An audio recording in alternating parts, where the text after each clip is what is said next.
పూర్తిగా వ్యక్తిగత కారణాల వల్ల నా యొక్క రాజ్యసభ సభ్యత్వానికి ఇంకా 3.5 సంవత్సర కాలం ఉన్నప్పటికీ కూడా రాజీనామాని ఉపరాష్ట్రపతి గారు మా యొక్క రాజ్యసభ చైర్మన్ అధ్యక్షుల వారికి సమర్పించడం జరిగింది. ఆయన ఆ రాజీనామాను ఆమోదించడం కూడా జరిగింది.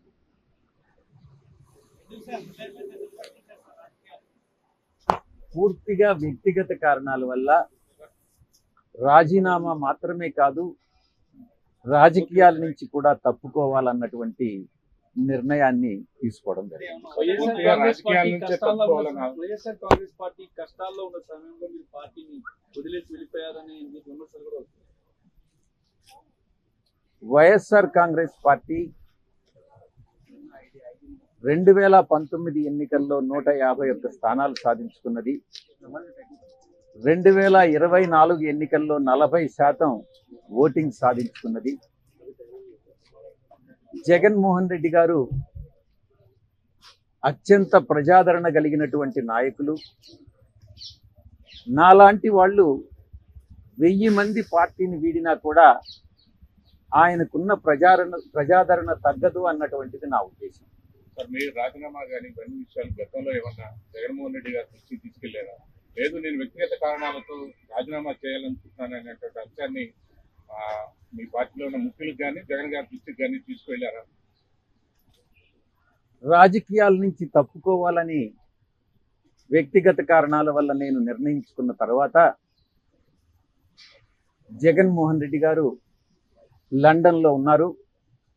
ఆయనతో నేను ఫోన్లో మాట్లాడి అన్నీ చాలా వివరంగా వివరించడం జరిగింది. అన్నీ వివరించిన తర్వాతనే నేను ఈ రాజీనామా పత్రాన్ని అధ్యక్షుల వారికి సమర్పించడం జరిగింది. ఒక్కొక్కరు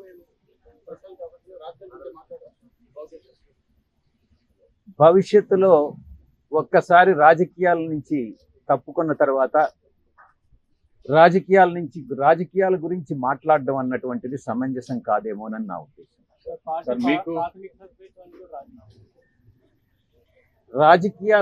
రాజకీయాల నుంచి తప్పుకున్న తర్వాత ఇక ప్రాథమిక సభ్యత్వం అన్నటువంటిది ఎలా ఉంటుంది?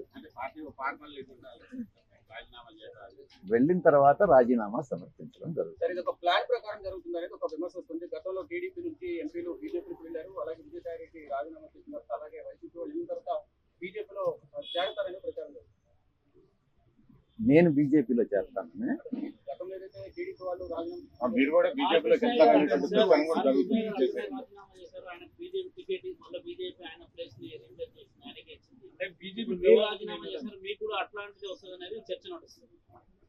నా సుదీర్ఘ రాజకీయ జీవితంలో నాకు తెలిసి నేను ఏ రోజు అబద్ధాలు చెప్పలేదు.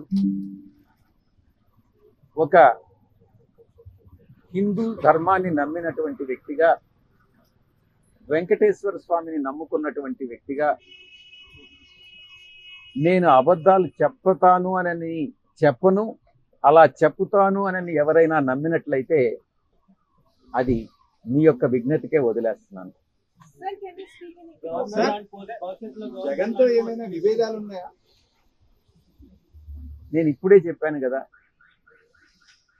జగన్ గారు ఈరోజు కాదు, 4 దశాబ్దాలుగా 3 తరాలుగా రాజారెడ్డి గారి దగ్గర నుంచి, రాజశేఖర రెడ్డి గారి నుంచి ఈరోజు జగన్మోహన్ రెడ్డి గారి వరకు 3 తరాలుగా ఆ కుటుంబంతో సన్నిహిత సంబంధాలు ఉన్నటువంటి వ్యక్తిగా నేను ఒక్కటే చెప్తా ఉన్నాను.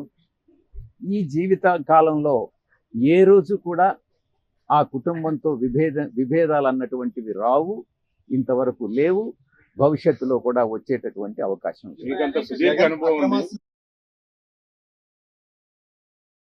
ఈ కేసులకు సంబంధించినటువంటి వ్యవహారంలో బీజేపీ కానీ ఇతర పార్టీల నుంచి వస్తున్నటువంటి ఒత్తిడి వల్ల ఇటువంటి నిర్ణయం తీసుకున్నారని ఏ అక్రమ ఆస్తుల కేసు? జగన్కి సంబంధించి ఎప్పటి కేసులు? పాత కేసులు అన్నటువంటివి గతంలో కానీ వెళ్తే 2011 సంవత్సరం ఆగస్టు 10వ తారీఖున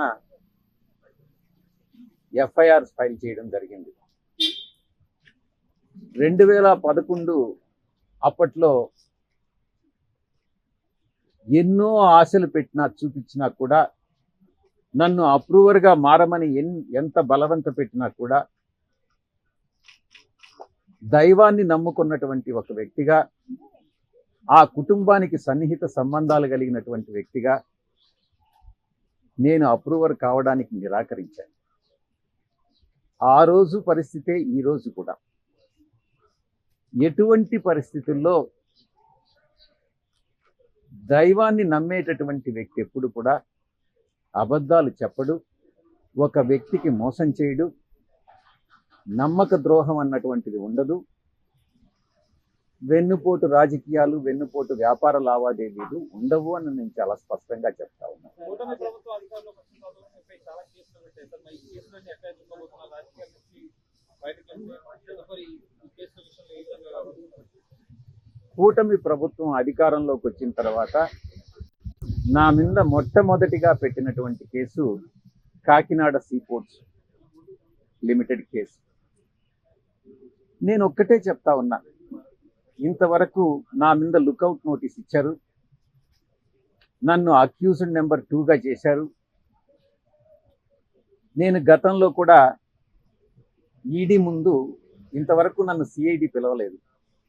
ఈడీ వాళ్ళు పిలిచినప్పుడు నేను ఒక్కటే చెప్పాను, ఆ వెంకటేశ్వర స్వామి సాక్షిగా కేవీ రావు అనేటటువంటి వ్యక్తి ఏదైనా ఒక సోషల్ ఫంక్షన్లో కలిస్తే నమస్తే నమస్తే అని చెప్పడమే కానీ, ఆయనతో నాకు ఎటువంటి సన్నిహిత సంబంధాలు కానీ వ్యాపార లావాదేవీలు కానీ లేవు, నా మీద చేసినటువంటి ఆరోపణలన్నీ తప్పు అన్నటువంటిది చాలా స్పష్టంగా చెప్పడం జరిగింది.